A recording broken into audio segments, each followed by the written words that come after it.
여러분 안녕하십니까. 업대연봉의 자동차 이야기 하는 편입니다. 차를 바꿨어요. 4년 정도 타던 벤츠 E클래스를 정리하고 이 차는 아우디 A6입니다. 새 차는 아니에요. 그 이유에 대해서 말씀을 드리고 벤츠에서 아우디로 차를 바꾸고 나서의 차량 시승 소감에 대해서 말씀드릴 건데요. 차를 왜 바꾸게 됐냐면 벤츠가 리스가 만기가 됐어요. 차를 바꿀 수밖에 없었는데 2021년 11월에 차를 바꿨거든요. 이 당시에 브랜드 상관없이 차가 안 나오는 시절이에요. 새 차를 계약을 하면 언제 받을지 사실 약속을 할 수가 없는 그런 상황이었고, 그냥 중고차로 조금 타다가 상황이 좋아지면 좋은 차로 바꾸려고 잠깐 동안 타겠다라는 심정으로 중고차를 하나 구입을 했습니다. 저는 이렇게 아우디까지 소유를 하면서 독삼사라고 부르잖아요. 벤츠, BMW, 아우디 세 브랜드 차종을 모두 소유해 봤습니다. 벤츠는 E클래스, 아우디는 A6, 이게 다 중형차급이잖아요. 근데 BMW는 사실 그것보다 한 단계 위인 7시리즈를 탔었어요. 제가 그동안 살면서 직접적으로 소유해봤던 차를 열거를 좀 해보겠습니다. 저도 사회생활을 처음 할 때 이제 군대 전역을 하고 저는 바로 차를 뽑았거든요. 그때 제가 처음 샀던 차는 기아의 포르테라는 차였어요.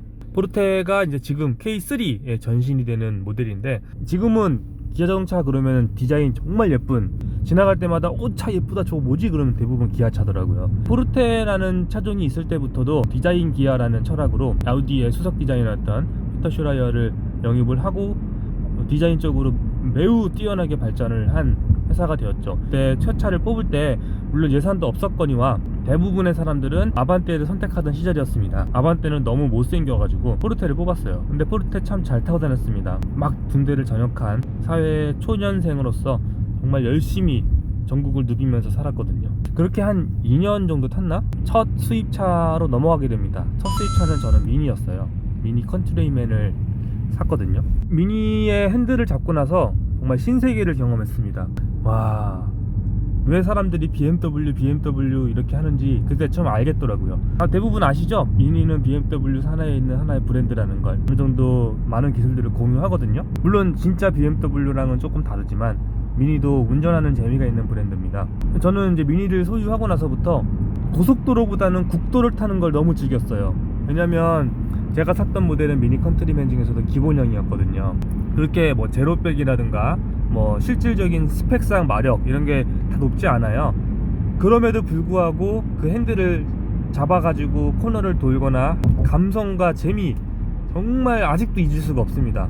사실은 그때 당시에 느꼈던 게 이게 외제차구나. 사실 이게 외제차구나가 아니라 이게 BMW 미니구나 라고 했었어야 되는 게 맞습니다. 근데 저도 그 당시에는 수입차에 대한 경험이 없었기 때문에 수입차는 다 그런 줄 알았어요. 정말 재밌는 줄 알았어요. 특히 미니를 또 1년 정도 타다가 우연한 기회로 사실 BMW를 얻게 됐어요. 근데 BMW 중에서도 가장 최상급이었던 7시리즈를 제가 얻게 됐네요. 그래가지고 7시리즈를 한 5년 탔어요.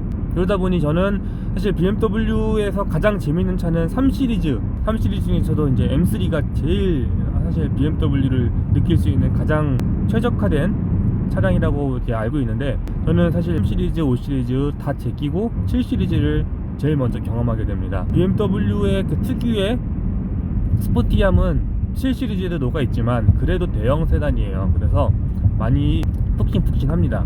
그래서 사실 저는 온전히 BMW의 그 맛을 느끼지는 못했어요. 진짜 BMW, 타 브랜드들의 고성능 차량들에 대한 맛을 느끼고 싶었거든요. 완전히 소유한 적은 없었지만 지인들의 차를 통해서 그런 차들을 조금 타보거나 차를 바꿔서 타볼 수 있는 기회들이 종종 있었습니다. 그래서 제가 타봤던 고성능 차들을 좀 나열을 하면, BMW에서는 M5를 타봤고요, 아우디에서는 RS7, R8, 벤츠에서는 E63AMG, S63AMG를 타봤어요. SL63도 타봤다. 확실히 고성능 차량들은 도심에서 타기가 매우 불편하더라고요. 일단 시트가 딱딱하고 저단에서 출발할 때 충격, 울컥거림과 반응성이 너무 즉각적이어가지고 진짜 멀미날 정도로 쉽지 않더라고요. BMW가 특히 그랬어요.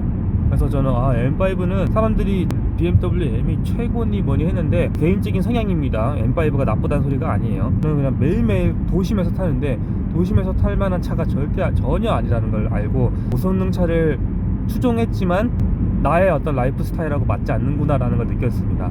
그리고 배기음에 대한 아쉬움이 있었어요. 밖에서 들으면 되게 멋있잖아요. 무왕 부릉부릉부릉 하고서 막 팝콘도 터지고 그러는데 실제로 차 안에 들어와 있으면 배기음이 잘 유입이 되지 않았어요. 새 차량 모두요. 특히나 뭐 BMW는 그나마 제일 좋았는데 벤츠는 AMG 모델을 타고 있는데도 실내에서는 너무 정숙한 거예요. 창문을 다 내리고 타는데도 그 소리가 나한테 들어오지 않아. 그래서 사실 너무 많이 실망했거든요. 벤츠는 AMG라도 얌전하게 타는 차구나. 아우디 같은 경우에는 되게 많이 실망을 했었어요. 소리도 안 나고 재미도 없었어요. 근데 빠르긴 겁나게 빨라. 세 가지 이제 브랜드들의 고성능 모델들을 제 소유가 아닌 빌리거나 지인의 차를 통해서 경험을 해봤습니다. BMW를 타다가 피아트를 조금 타게 됐어요. 큰 차를 타면 작은 차가 그리워지고 작은 차를 타면 또 큰 차가 그리워지거든요. 피아트를 이제 한 2년 정도 또 샀습니다. 피아트는 사실 되게 만족한 차였어요. 마력도 100마력이 안 돼요. 차도 되게 조그매요. 문짝 2개예요. 뭘 실을 수도 없어요. 기름도 겁나게 먹어요. 꼴에 이태리 차라고 유지비도 장난 아니에요. 근데 차량이 참 재밌었어요. 그 감성이 되게 좋았거든요. 피아트는 진짜 유지비 많이 들어요. 유지비가 어느 정도냐면 독일 3사의 중형차보다 많이 나옵니다.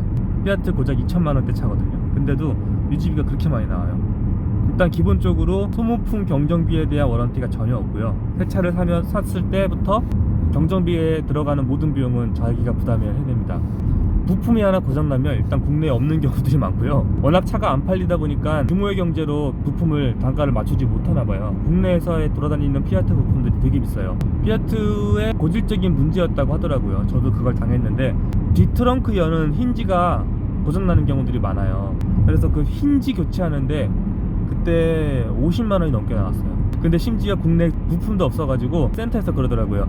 이거 이태리에서 정품을 가져와서 수리를 해드릴까요? 아니면 아마존에서 구매해가지고 해드릴까요? 아마존에서 구매하게 되면 $100 정도 쌉니다 그러더라고요. 진짜로 유지비가 많이 들어요. 피아트는 기름도 많이 먹고요. 힘이 딸리니까 악셀을 많이 밟아야 그 도로 교통을 따라갈 수가 있습니다. 도심에서 시속 50km를 넘지 않는데도 평균 RPM이 3000이 넘어갑니다. 그러다가 이제 제가 벤츠 E클래스로 옮기게 됐죠. E클래스는 사람들이 벤츠가 아니다, 브랜드만 삼각결 심어놓고 그냥 벤츠인 척하는 그냥 쓰레기다 라고 사람들이 많이 얘기를 하시는데 사실 어느 정도 맞는 얘기인 거예요.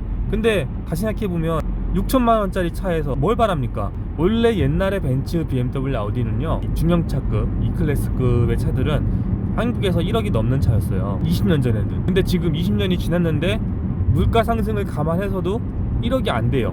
물가 상승을 감안했는데도 차값이 내려갔다라는 건 물론 그만큼 차가 더 많이 팔려서 이제 규모의 경제가 달성이 됐다라는 의미도 있지만 옵션이 많이 빠진 겁니다. 옛날에 우리가 알고 있는 5 시리즈 E클래스의 차들이 솔직히 아니라는 거예요. 지금은 그냥 대중적인 차로 메스티지급의 대중 명품 차로 그냥 거듭났을 뿐이지 옛날처럼 진짜 프리미엄 차의 성격은 아니라는 거죠. 그건 저도 알아요. 근데 타보지도 않고 그냥 어디서 주워 들은 잡지에서만 들은 얘기로 E클래스는 벤츠가 아니다. 본인이 직접 돈을 주고 좀 타봤으면 좋겠어요. 저는 E클래스를 타면서 되게 만족했거든요. 솔직히 제로백 빠르지 않아요. 옵션 많지 않아요. 심지어 핸들 열선도 없고요. 통풍 시트도 없어요. 하지만 이게 벤츠다라는 걸 느낄 수 있는 게 그냥 편안합니다. 이거는 운전 성향하고도 사실 연관이 있죠. 편안한 거 싫어하시는 분들은 벤츠를 싫어해요. 어떠한 상황에서도 나를 편안하게 모신다라는 느낌이 강합니다.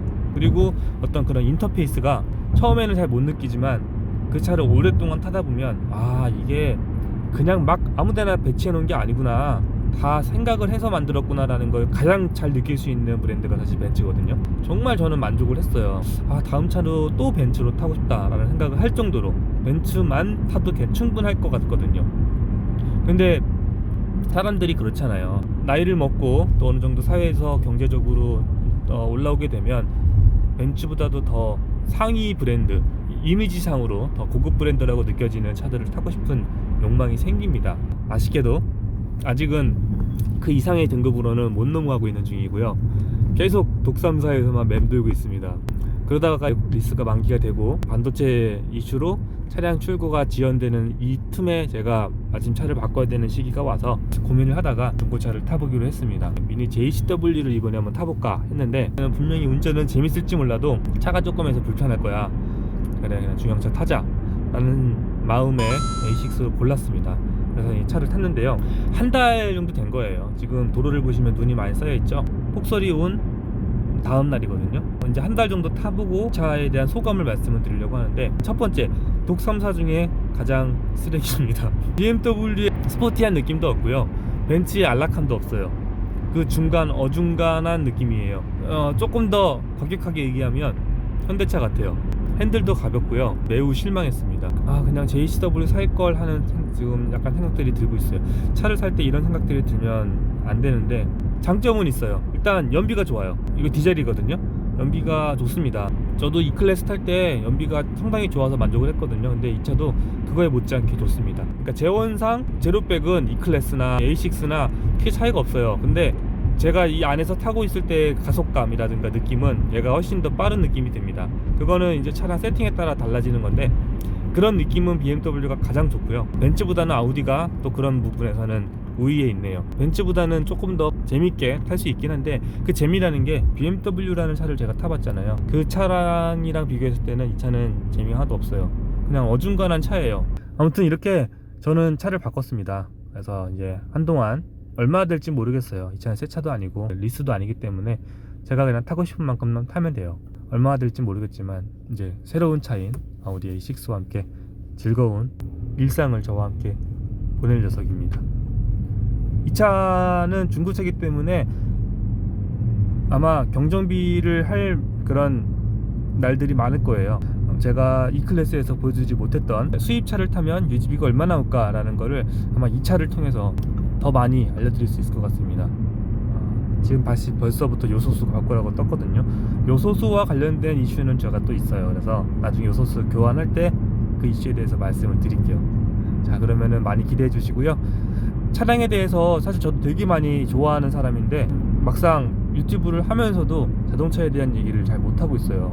남들 자동차 전문 유튜버들처럼 새 차를 어디서 섭외해가지고 리뷰하고 뭐 이런 것들 저도 많이 즐겨보거든요. 저는 그렇게 재원 설명하고 뭐 디자인 설명하고 이런 게 식상한 것 같아요. 그리고 재미가 없더라고요. 그런 거 말고 실제 소유기를 탔을 때 나오는 비용이라든가 이슈 이런 거 해결하는 거 앞으로 많이 기대해 주세요. 감사합니다.